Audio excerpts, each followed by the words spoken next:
Di sini kita akan menjelaskan teori interdependensi sosial. Nah, sebelum itu kalian tahu nggak sih apa itu teori interdependensi sosial? Kalau tidak tahu, yuk mari simak sama-sama.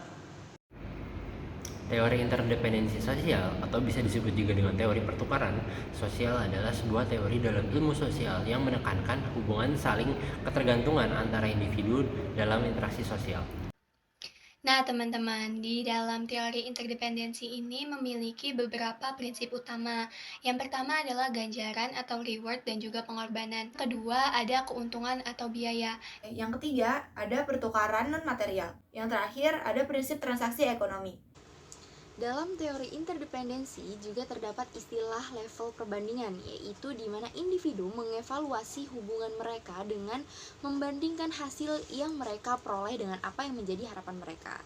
Nah, teman-teman, kami dari kelompok 7 telah melakukan survei dan wawancara nih kepada beberapa teman dari kelas D untuk mengetahui apakah teori interdependensi sosial ini dijelaskan keterkaitannya dalam hubungan pertemanan di dunia nyata melalui beberapa pertanyaan yang sudah disediakan terkait hubungan responden dengan teman dekatnya. Selanjutnya akan ditampilkan nih jawaban dari para responden. Selamat menyaksikan.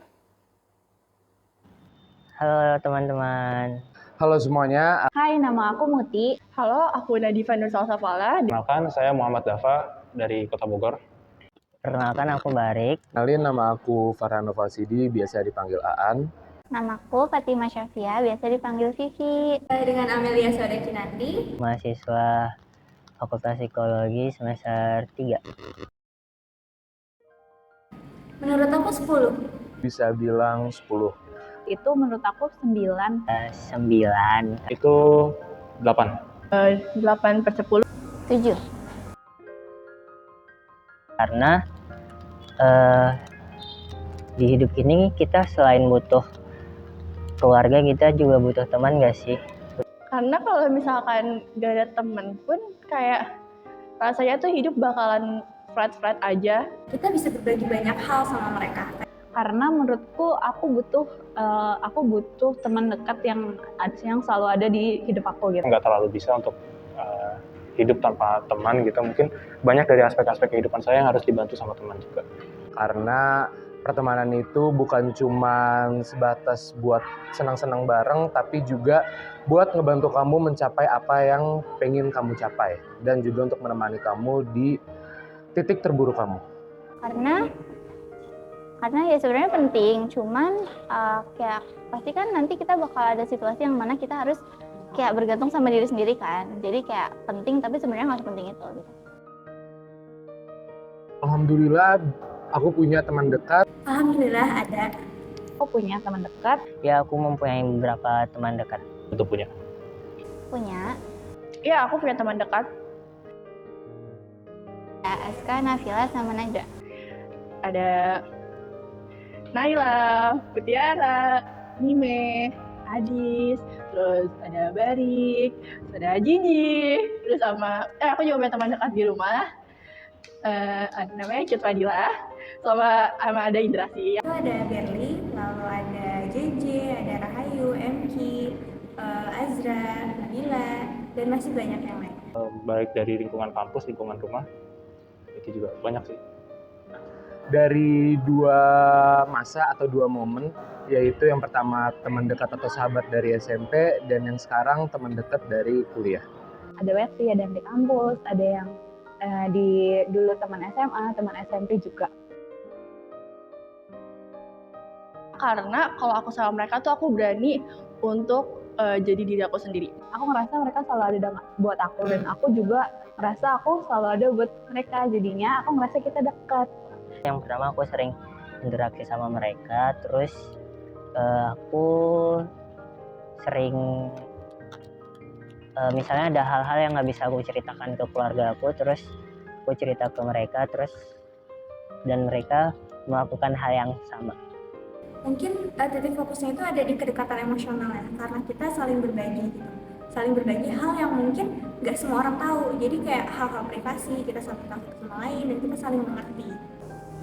Apa ya? Kalau misalnya bisa saling cerita gitu sih, kayak apalagi untuk hal yang personal gitu. Karena yang tadi gue udah bilang, mereka itu bukan cuma ada di saat gue seneng, tapi juga di berbagai momen di hidup gue.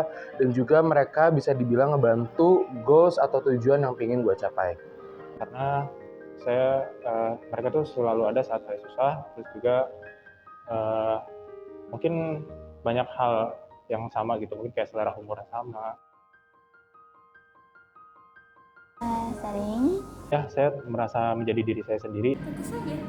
Aku menjadi diri sendiri ketika bersama dengan mereka, tapi kadang ada juga satu momen yang kayaknya aku nggak bisa deh menjadi diri sendiri. Karena namanya individu pasti punya batasan-batasan atau sesuatu yang emang cukup dikit di diri sendiri aja gitu. Aku tuh selalu ngerasa kalau bareng sama mereka aku selalu jadi diri aku sendiri gitu, dan aku ngerasa bebas untuk ceritain apapun yang terjadi dalam hidup aku ke mereka.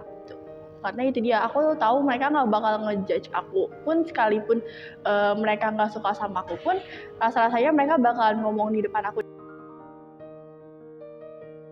Ngerasa kesepian atau ngerasa sedih pasti pernah lah, semua orang pernah. Pernah. Kita semua pasti pernah merasa kesepian, pernah merasa sedih. Pernah Biasanya aku minta mereka untuk nanya ke mereka sih, kayak ada waktu nggak buat dengerin aku cerita dan sebagainya gitu. Dengan cara menghibur atau paling kayak kumpul lah. dengan cara ngajakin main. Misalnya aku ngerasa sedih atau gimana, aku suka kayak reach out teman aku dulu, dan mereka kayak bakal nenangin aku gitu. Menurut aku sendiri sih, dengan mereka membiarkan aku untuk merasakan perasaan aku tuh, itu udah bagian dari support mereka gitu loh. Kayak misalnya aku lagi emang butuh waktu sendiri, mereka bakal respect itu dan mereka bakal kasih jarak dulu. Dengan hadir di setiap harinya gitu. Hadir di setiap hari-hari aku. Jadi aku nggak ngerasa sedih lagi dan nggak ngerasa nggak ngerasa sendirian gitu loh.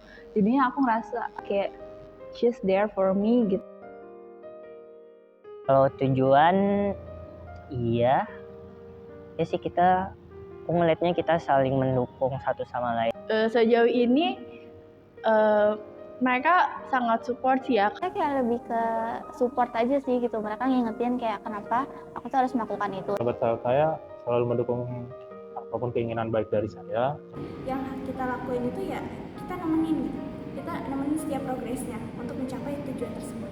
Jadi kayak bisa dibilang semua orang-orang yang gue anggap sahabat ini benar-benar ngebantu gue dalam mencapai tujuan itu. Kalau dalam mengambil dan membuat keputusan, mungkin kalau misalnya aku bingung terus aku nanya ke mereka. Misalnya aku butuh pendapat mereka tentang keputusan tertentu, Tapi nanti akhirnya keputusan akhirnya ada di aku gitu. Kalau untuk ngambil keputusan kayaknya balik lagi ke diri aku sendiri.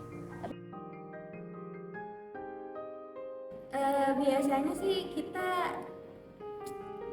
simpel sih, kita masak bareng, kita makan bareng.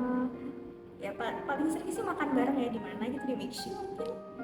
quality time bareng-bareng sih menurut aku, kalau misalkan kita bisa ngumpul bareng-bareng. Apa ya, palingan ngumpul di suatu tempat terus cerita-cerita, makan-makan, udah gitu doang.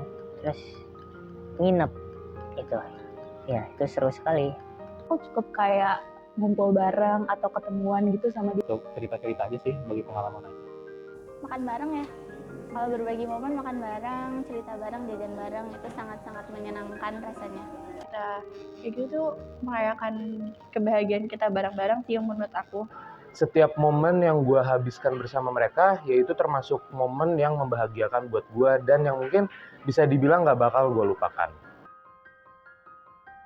Pelajaran yang bisa diambil, kebersamaan, anjay. Pelajaran yang bisa aku ambil dari teman-teman aku itu bahwa usaha nggak bakal mengkhianatin hasil. Sifat setiap orang itu kan berbeda ya. Jadi kita punya kelebihan dan kekurangan masing-masing. Kita saling belajar. Itu pasti ada banget. Apalagi kalau misalkan aku lagi ngerasa sedih, lagi ngerasa apa ya? Kayaknya tuh hidup aku tuh gini-gini aja gitu kan. Tapi ternyata di saat-saat itu ternyata ada teman-teman aku. Dia kayak selalu nemenin aku dan dia tahu aku beneran sedih dan ngerasa kesepian gitu, kayak but she was there for me and I'm so grateful about it. Banyak sih biasanya, tapi seringnya karena kayak mereka tuh sering menanyakan kalau misalnya aku lagi nggak baik-baik aja, itu kayak sangat-sangat menyentuh sih. Misalkan ketika aku itu kan anak tunggal ya, jadi aku itu nggak punya tempat cerita yang misalkan di Ciputat nih, ya kan orang tua aku di Bogor gitu. Jadi ketika mereka hadir di setiap saatnya, mereka hadir di setiap momennya, itu momen berharga bagi aku sendiri. Komunikasi. Kalau aku sebenarnya tipenya itu yang ngomongin bener-bener yang kayak ayo kita ngomong, ayo kita ngobrol, kita selesaiin gitu. Itu emang perlu untuk dibahas, aku bakal menghubungin orang itu dan aku bakal bilang kalau aku nggak suka kalau misalkan kamu ngomong gini gitu. Aku bilang hal apa yang bikin aku nggak suka, hal apa yang bikin aku sakit. Jangan kayak gitu, atau kayak gue nggak suka ketika lu begini, gue tersinggung atau segala macam.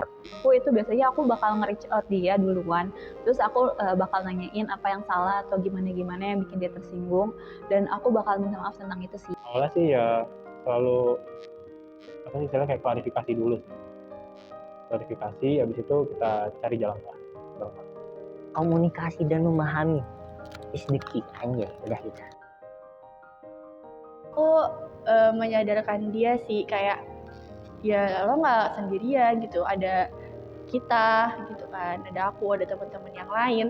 Aku hadir di situ, aku dengerin apa masalahnya. Biasanya aku cuma nawarin kayak mereka butuh tempat cerita nggak, mereka butuh didengerin nggak, atau misalnya mereka butuh sesuatu yang lain, kayak aku meyakin mereka kalau misalnya aku avail gitu lah buat mereka. Akan saya tanya dulu mungkin kenapa dia bisa sedih atau kesepian.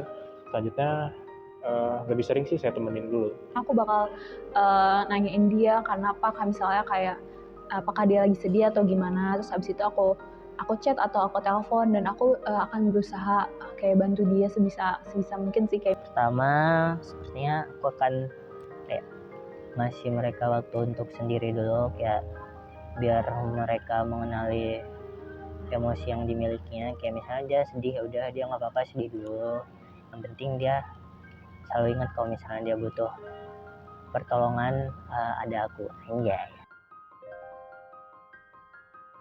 aku senang karena aku bisa ngebantu mereka di masa-masa sulit juga. Senang banget karena ya kita bisa ngebantu orang lain gitu loh.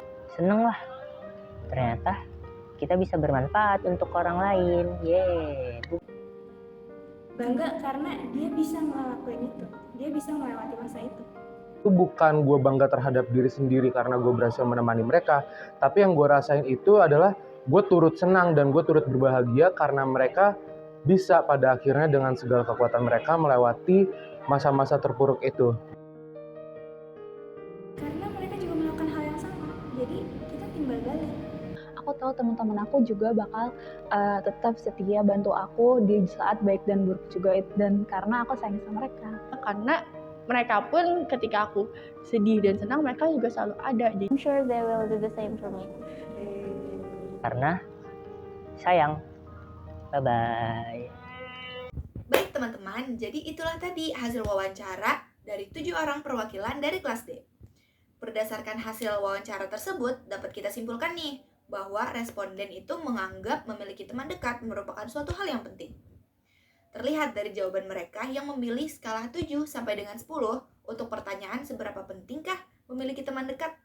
Menurut mereka, kita harus memiliki teman dekat supaya hidup kita tidak terlalu monoton, lalu bisa memiliki tempat untuk berbagi cerita, dan juga memiliki support system untuk mencapai tujuan-tujuan kita dalam hidup ini.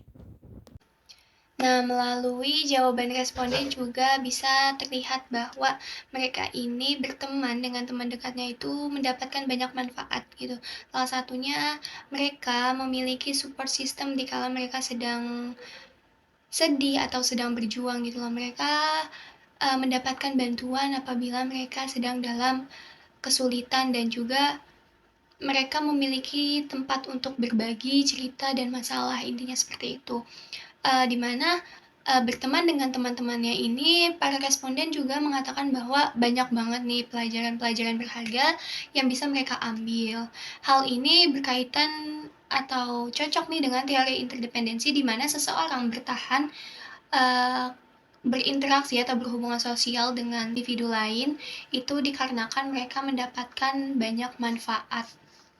Tidak hanya itu, dari jawaban para responden terlihat bahwa ketika mereka sedang bersedih, bingung, atau membutuhkan bantuan serta saran, mereka cenderung mendekati, bertanya, bahkan menceritakan masalahnya kepada teman dekat mereka. Hal tersebut menunjukkan bahwa para responden ini sangat mengandalkan teman dekat mereka ketika mereka sedang menghadapi situasi sulit atau masalah. Mereka melihat teman dekat mereka sebagai sumber dukungan yang dapat diandalkan. Setidaknya dengan hadirnya teman dekat, bahkan kata-kata penyemangat dari teman dekat mereka ini, para responden merasa yakin untuk menghadapi, menjalani, dan melewati berbagai tantangan dalam hidup mereka. Selain itu, dari hasil wawancara juga terlihat bahwa ada aspek pengorbanan yang mereka lakukan demi menjaga hubungan dengan teman-teman dekatnya. Seperti halnya, mereka berusaha menghibur teman-teman dekat ketika sedang sedih, memberikan dukungan dan bantuan ketika teman-teman sedang dalam kesulitan, dan ketika terjadi konflik, mereka berusaha mempertahankan hubungan dengan cara mengalah, mereka mengungkapkan permintaan maaf terlebih dahulu, atau bahkan menjauh jika sedang merasa emosional agar tidak menyakiti perasaan temannya. Dan dari sini juga bisa kita lihat bahwa terjadi transaksi non-material berupa saling mendukung, saling memberi saran, saling membantu bertukar pandangan, dan transaksi ekonomi di mana jika mereka ingin mendapatkan sesuatu, mereka harus melakukan hal itu terlebih dahulu. Atau jika mereka sudah mendapatkan sesuatu, maka mereka harus membalasnya. Nah, itu dia penjelasan mengenai teori interdependensi sosial dan keterkaitannya dengan hubungan pertemanan. Semoga dapat dipahami ya teman-teman. Kurang lebihnya mohon maaf. Wassalamualaikum warahmatullahi wabarakatuh.